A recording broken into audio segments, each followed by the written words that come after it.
I know guys that I'm a bit late sa pag-review ng mga perfume mist na to, but rest assured na itong video na to ay full pack of information mga kapatids. Kasi since December pa, tinest ko na to, itong mga products na to. So, ang dami ko talagang comments, okay, sa mga pabago na to. So, if you're thinking of grabbing this ngayong 2025 and curious ka kung worth it ba tong bilhin, ano yung amoy ng each bottle, ayan, please keep on watching. So, ang presyo guys ng each bottle na mga pabango na to ay 199 pesos. Hindi po ito binebenta ng nakaset kasi baka may mag-comment na set ba tong binebenta. Hindi po. Bibilihin nyo to ng per bottle talaga, okay? Ang content amount nito ay 88 ml, ayan. Tapos, this is made in Thailand.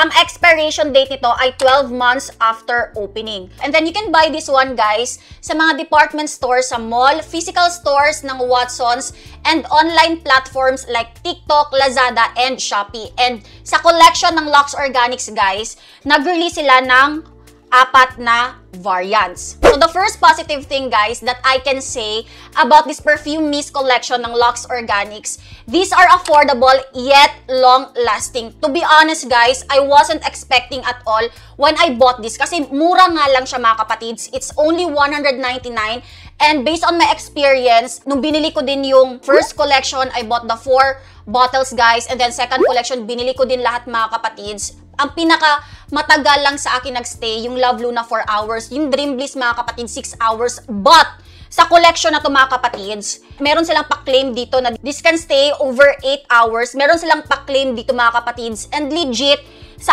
4 mga kapatids, 3 ang pasok sa banga sa akin na more than 8 hours, I use this mga kapatids whenever I work out, and then, syempre, di ba, pag labunon, di man day na to na labhan, papunon pa man na to ng basket, and then, I'm surprised kasi nung maglaban ako, itong i-washing na ako mga clothes mga kapatids. After 2 days, naapagihapon ang mga scents ng mga pabango na to. Itong 3 mga kapatids. Then, this one guys, naglast sa akin ng 6 hours. But, I'm not complaining guys kasi compared nga sa first and second nila na collection guys na 4 hours lang, ito 6 hours mga kapatids.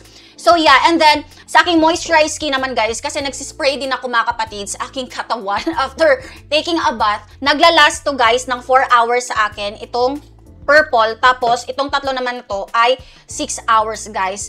In my opinion guys, yung longevity and yung projection ng mga to as in to the highest level mga kapatids, considering na they are affordable. So the second positive thing guys na na-observe ko in this collection, though na 4 lang na variants ang ni-release nila, but different ang mga scents guys. As in, iba-iba talaga ang mga amoy ng pabango na to. Kasi diba, merong mga ibang affordable na mga perfume na yes, nag-release nga sila ng 10, let's say, but yung 4 doon sa 10, parehas lang yung amoy. Pero itong mga kapatids, merong fruity dito, merong floral, merong musky, and meron ding pang high-end guys. So later, i-describe ko mga kapatids ang each scent ng mga bottles na to. Tapos, ang third positive thing about this perfume, when it comes to packaging, they make sure mga kapatids na hindi po ito magsispill sa inyong mga bags. Kasi, napaka-tight ng cup guys ng each bottle. As in, kailangan mong gamitan ng energy mga kapatids kung i-remove mo to and ibabalik. Ayan o, diba? Nadyo paluto. As in, lahat, chinek ko mga kapatids, as in, the same. Walang palya guys. Ayan o. O, diba? Gahi kayo siya ibalik mga kapatid. So, di yun siya mutaga sa inyong mga bag. And then, ang sprayer din ito mga kapatids, lahat mist. So, well-distributed talaga yung pabango. Di ko lang itetest ngayon mga kapatids kay maigo ato ang cam. So, kailangan na po na ko siya punasan ang lens. But yeah, mag-insert ako ng video dito mga kapatids na ang ganda talaga ng sprayer ng each bottle ng mga pabango na to. And the last positive thing guys that I can say about this perfume mist ng Lux Organics in collaboration with Kiss Body, though na budget friendly ang mga to, pero yung formula ng scents na mga to, hindi siya yung mala-alcohol guys, kasi meron mga affordable perfumes, let's be honest mga kapatids, meron mga affordable perfumes out there na pagka-spray mo, for example, yung pabango na yon, amoy rose dapat. Yes, pagka-spray mo, amoy rose siya mga 3 seconds to 5 seconds, pero the rest, yung didikit na talaga sa damit mo and sa katawan mo, alcohol na. Kakuan ka ana na experience mga kapatids, katry mo ana. So yeah, ito mga to mga kapatids, hindi. So those are the positive things guys that I can say about this perfume mist. To be honest mga kapatids, as in wala po talaga akong masabi na pangit. Pero sa mga bibili dyan, to manage your expectation, I'll share some few things, okay? Number one, please don't expect or don't compare yung previous packaging na mga ni-release ng Lux Organics versus sa collection na to. Kasi we all know naman mga kapatids na yung first and second collection, as in very high-end ang feels ng packaging, ayan. Kasi 299 ito mga kapatids. Ito, 199, okay? In terms of scent naman mga kapatids, if you're looking for something new, alam mo yung bago sa market, please huwag niyong hanapin sa collection na to, okay? Kasi in my opinion guys, for example, itong purple, in my opinion, meron siyang dupe sa Victoria's Secret. Tapos ito naman guys, naamoy ko na to sa Estee Lauder mga kapatids. So yeah, common, for me ha, common yung mga scents na ni-release nila. Long-lasting pero hindi siya yung parang bago sa pang-amoy ko, okay? So sa apat na to guys, itong Lux Organics X Kiss Body na Sweet Vanilla Cotton ang pinakauna ko talagang tinry. So ganito yung itsura ng kanyang packaging. Kasi sa TikTok guys, ang dami kong content creator na nakikita na nire-rave itong variant na to. So I'm curious kung gaano siya kabango, kasi nga favorite ng lahat mga kapatids. So based on my experience, nung tinest ko to nung December mga kapatids, ang alam mo yung pag in-spray ko siya sa aking damit, ang pinakaunang scent talaga na amoy ko sa product na to, vanilla. Kasi meron tong vanilla na ingredient guys, to be followed by coconut mga kapatids. Tapos itong caramel na ingredient guys, I'm very sorry kasi hindi ko siya masyadong ma-detect upon spraying guys, as in dalawa lang na ingredient ang alam mo yung nafe-feel ko mga kapatid sa aking mga senses. Anyway, sa ilang beses ko na itong nagamit mga kapatids, in terms of projection, as in very high guys, ang projection nito. Alam mo yung pagka-spray mo mga kapatids, naiiwan talaga ang scent sa daan mga kapatids. Ganito ka-power ang pabango na to. So kung ginapangita ka sa imong mamagpapa, ayaw ni gamita kay makit-an jud ka. Pero kung gusto ka mapapansin sa imong crush, please use this kay malingian jud ka dong, okay? If you have allergic rhinitis like me, a little bit goes a long way, guys. Based on my experience, 6 sprays, I'm good to go. As you can see, ayan no, halos halos puno pa nga to mga kapatids kasi konti lang mga kapatids and hindi na ako nag-spray. Kasi nga, naglalast to ng more than 8 hours sa akin. Okay, so overall guys, I highly recommend this perfume mist ng Lux Organics. If you're going to ask me naman guys kung alin sa apat ang pinaka-favorite ko, I would say na itong Lux Organics X Kiss Body Lovely Martini. So ganito yung itsura ng kanyang packaging guys, ayan. So based on my experience mga kapatids, upon spraying, ang pinaka-top note talaga ng pabango na to, rose, kasi meron tong rose na ingredient, to be followed by vanilla and then last pair. And ang nagustuhan ko sa pabango na to, yung combination ng kanyang amoy guys, kasi diba meron tong tatlong ingredient mga kapatids, meron tong tatlong scents tapos pinag-combine. Ang ganda ng combination guys, as in nagko-complement yung isa't isa. Alam mo hindi mabaho mga kapatids.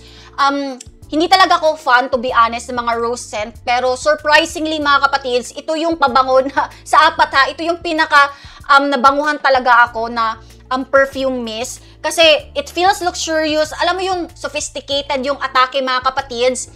Ang projection nito, hindi, alam mo yung very high, katulad nito mga kapatids. Moderate lang guys, pero ito yung klaseng pabango na kahit moderate, maamoy ng iba.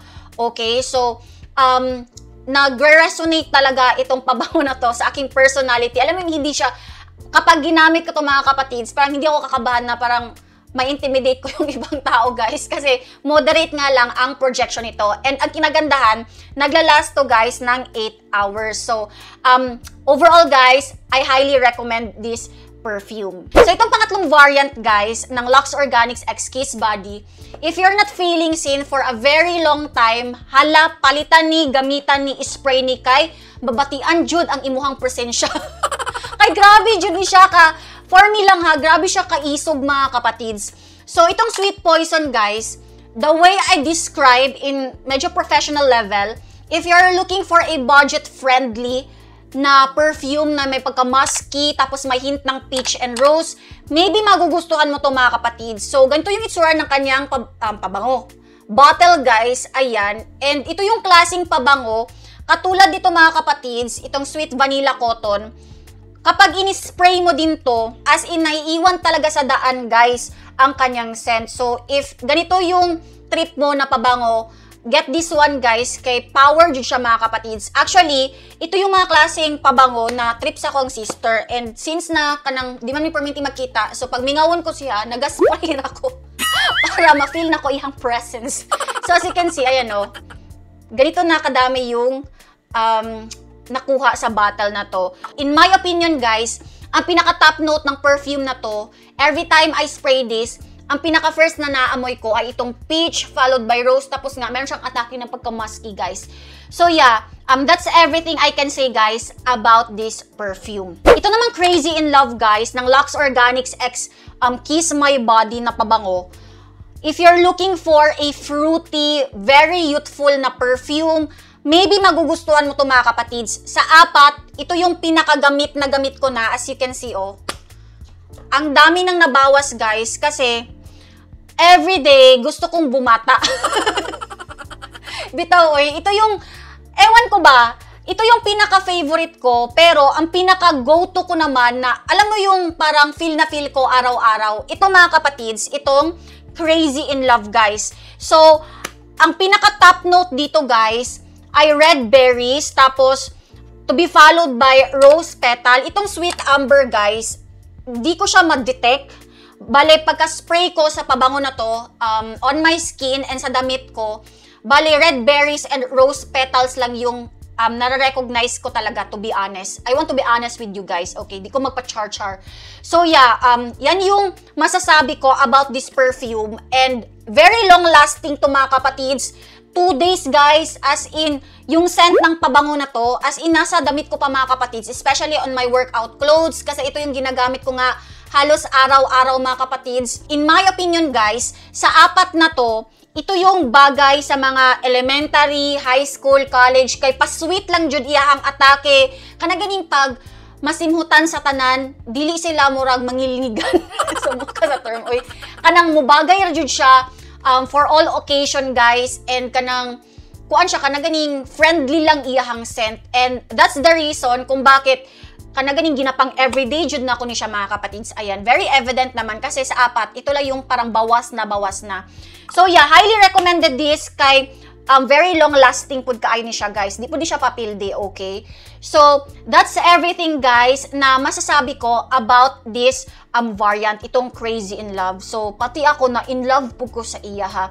So I hope guys na itong product review natin about this perfume mist ng Lux Organics X Kiss Body ay makatulong po sa inyong purchase decision kung bibilhin nyo ba itong mga pabango na to this 2025. And kung nakabili ka na nito and you're watching my video, please comment down below kung alin sa apat ang pinaka-favorite nyo. And kung hindi mo pa to na-try, please comment down below kung alin sa mga variant na to ang gusto mo ding matry, okay?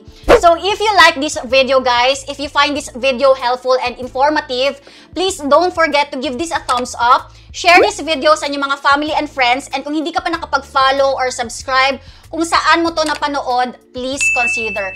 Thank you for watching guys this video, and I'll see you on the next one. Bye!